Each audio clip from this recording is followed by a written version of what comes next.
Hello students, ये हमारे पास permutation and combination से एक क्वेश्चन है जो कि 2020 आईआईटी जेईई एडवांस में पूछा गया था। क्या है ये क्वेश्चन? आपको कहा है for a non negative integer S N R let S C R equal to, हम एस सी आर को इस फॉर्म में लिख सकते हैं विद दिस कंडीशन। ठीक हो गया। अब इन्होंने ये कहा है कि for positive integer m n n let g m n equal to summation p equal to 0 से एम प्लस एन तक। एफ एक अनदर फंक्शन है जो कि है m plus n plus p, sorry ये m plus n plus p नहीं है, ये m comma n comma p है over n plus p combination p, where for any non negative integer p. यही फंक्शन यहां पर दे रखा है f m comma n comma p equal to summation I equal to 0 से p m c i n plus i c P multiply p plus N C p minus i. तो हमें यहाँ पर चार ऑप्शंस दे रखे हैं। एक लंबा चौड़ा क्वेश्चन है ये, और इसके चार ऑप्शंस दे रखे हैं। तो मोर देन वन ऑप्शन ये ट्रू हो सकता है, एक ऑप्शन भी ट्रू हो सकता है, दो भी ट्रू हो सकता है। हमें चेक करना है कि कौन कौन से ऑप्शन ट्रू हैं। तो इसके लिए हम क्या करेंगे, हम इसको सॉल्व करने से पहले एक छोटी सी चीज को जानेंगे, फिर हम इस क्वेश्चन को सॉल्व करेंगे। मान लीजिए आपके पास 100 ऑब्जेक्ट्स है, ठीक है, 100 ऑब्जेक्ट्स है, और मान लीजिए इन 100 ऑब्जेक्ट्स में से एट ए टाइम आपको 20 ऑब्जेक्ट्स को सेलेक्ट करना है। तो हम कैसे करते हैं, 100C20। इसका मतलब क्या है, आप 100 ऑब्जेक्ट्स में से एट ए टाइम 20 ऑब्जेक्ट्स को सेलेक्ट कर रहे हो। यह तरीका सही है? ओके। अब दूसरा तरीका हमारे पास क्या है, सपोज कि ये जो हमारे पास 100 ऑब्जेक्ट्स हैं इनको हम 2 पार्ट्स में डिवाइड कर लेते हैं, एक 60 एक 40। ठीक है, हमने 100 को 2 पार्ट्स में डिवाइड कर लिया। अब भी हमें 20 ऑब्जेक्ट्स ही सेलेक्ट करने हैं। तो सपोज मैं इसमें से 5 ऑब्जेक्ट सेलेक्ट करता हूं, मैं इसमें से 15 ऑब्जेक्ट सेलेक्ट करता हूं। तो 60 ऑब्जेक्ट्स में से एट ए टाइम अगर मुझे 5 ऑब्जेक्ट सेलेक्ट करने हैं तो वो हो जाएगा 60C5, सही है।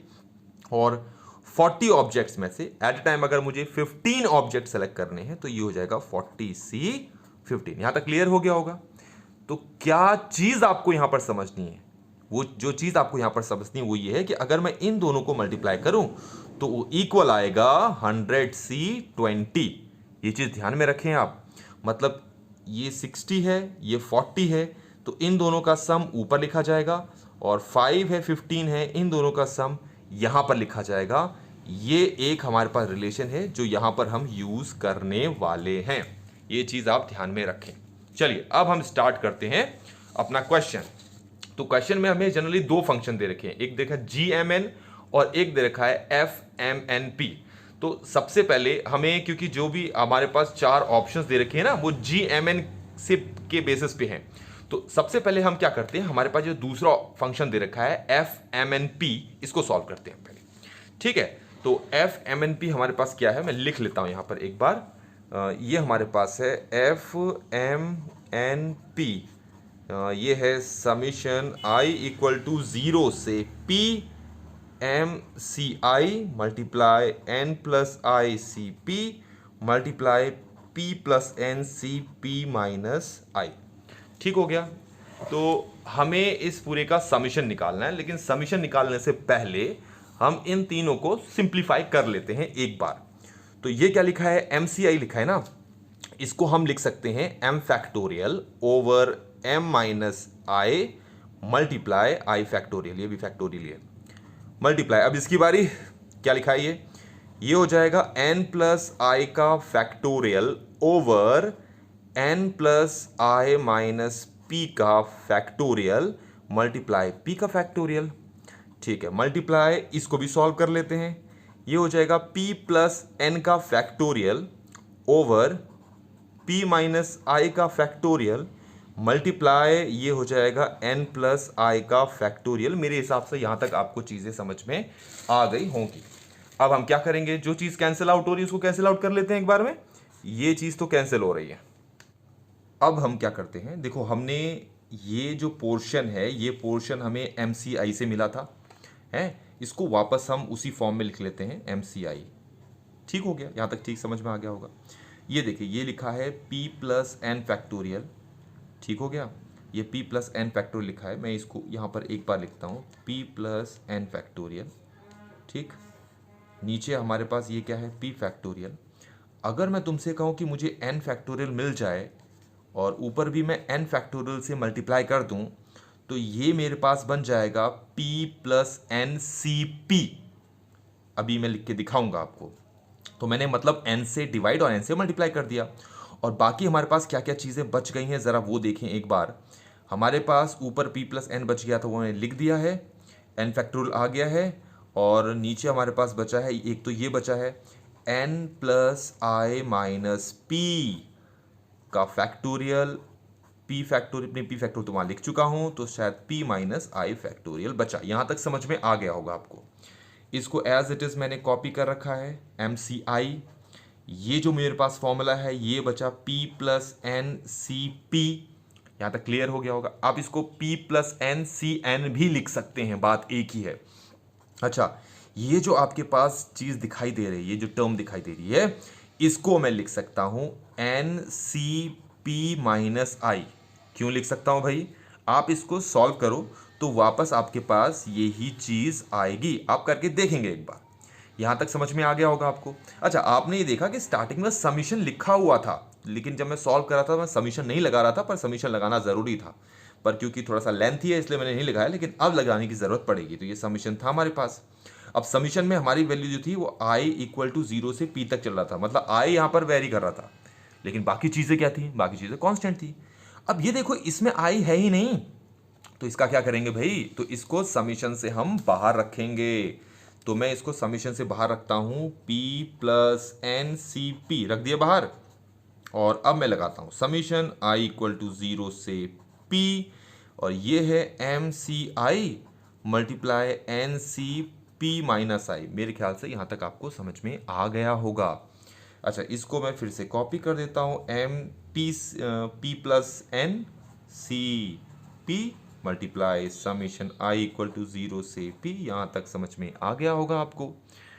अब ज़रा इसको देखो, मैंने इसके बारे में पीछे आपको क्या बताया था, अभी एक एग्जांपल स्टार्टिंग बताया था कि 100 में से अगर 20 ऑब्जेक्ट सेलेक्ट कर रहे हो और 100 को आपने दो पार्ट्स में डिवाइड कर रखा है, एक 60 में से 5 सेलेक्ट कर रहे हो और दूसरा 40 में से 15 सेलेक्ट कर रहे हो, तो अगर कोई चीज़ इस फॉर्म में है तो उसको हम इस फॉर्म में लिख सकते हैं।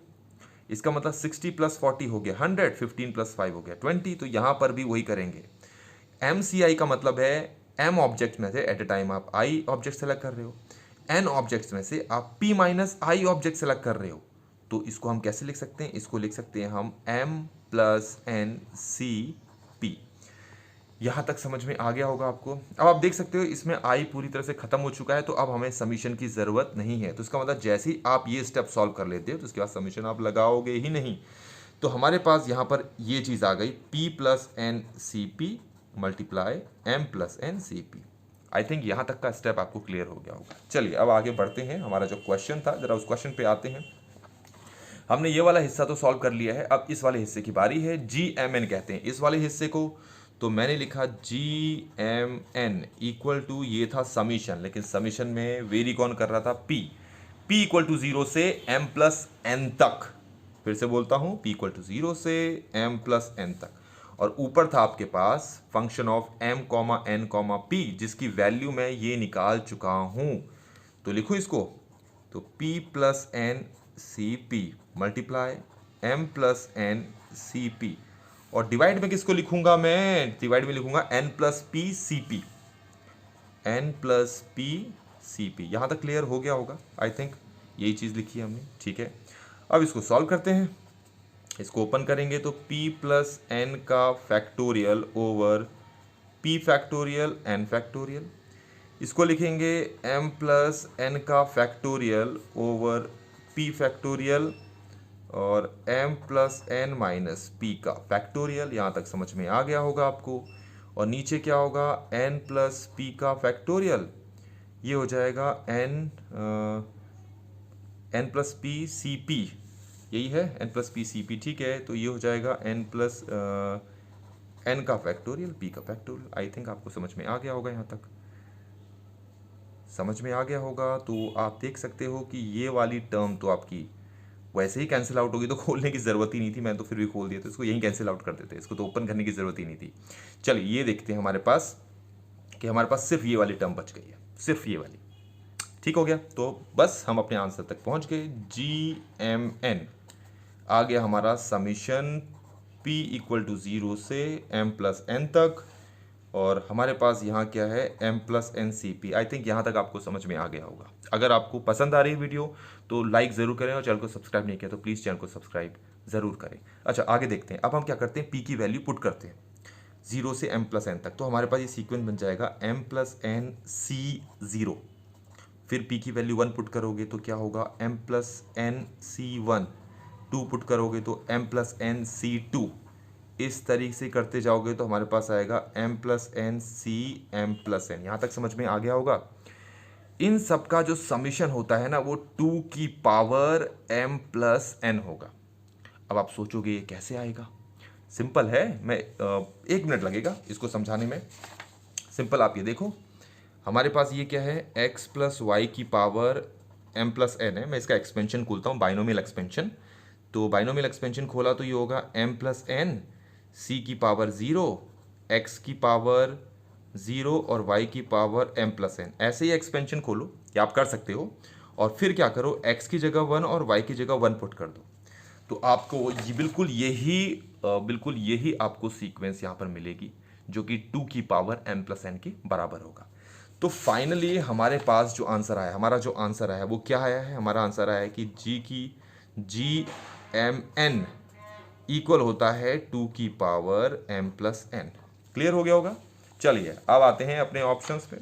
हमारे पास ऑप्शन क्या क्या है ज़रा वो देखते हैं। तो पहला ऑप्शन है GMN को हम GNM रख सकते हैं, दैट इज़ ट्रू। अगर मैं इसको शिफ्ट कर दूंगा तो इनकी पोजीशन शिफ्ट करने से कोई फर्क नहीं पड़ेगा, तो दिस ऑप्शन इज करेक्ट। अगला GMN+1, मतलब मैं अगर यहाँ पर +1 कर दूँ तो फिर यहाँ पर भी +1 होगा, है ना। और अगर मैं इसके साथ +1 करता तो तब भी आपके पास M+N+N, तो ये दोनों तब भी इक्वल आ रहे हैं। इसका मतलब ये वाला ऑप्शन भी ट्रू है। जब ये वाला ऑप्शन चेक करोगे, मतलब आप इसको ट्वाइस कर दो। मैं एक बार और लिख के दिखाता हूँ। तुमसे कहा है कि G2M2N कितना होगा। हमारे पास GMN का आंसर आया था 2 की पावर M+N, तो G2M, 2N का आंसर आएगा 2 की पावर 2M+2N, जो कि हो जाएगा 2 की पावर 2M+N, जिसको कि हम लिख सकते हैं 2 की पावर M+N का स्क्वायर। तो वो स्क्वायर में आएगा, लेकिन वो कह रहे हैं कि 2 आगे आएगा, तो this option is not correct. लेकिन अगला वाला भी बिल्कुल यही चीज़ पूछी है, तो इस बार इनके पास ये जो 2 है वो कहाँ आ गया है, होल स्क्वायर में आ गया है, जो कि मैं आपको यहाँ पर समझा चुका था। इसका मतलब है हमारे पास ये ऑप्शन यहाँ पर करेक्ट है। तो हमारे पास टोटल A, B और D ऑप्शंस क्या है, करेक्ट। आई होप कि ये पूरा सोल्यूशन आपको समझ में आ गया होगा। वीडियो पसंद आ गई हो तो लाइक ज़रूर करें, चैनल को सब्सक्राइब नहीं किया तो प्लीज़ चैनल को भी सब्सक्राइब ज़रूर करें। Thank you so much.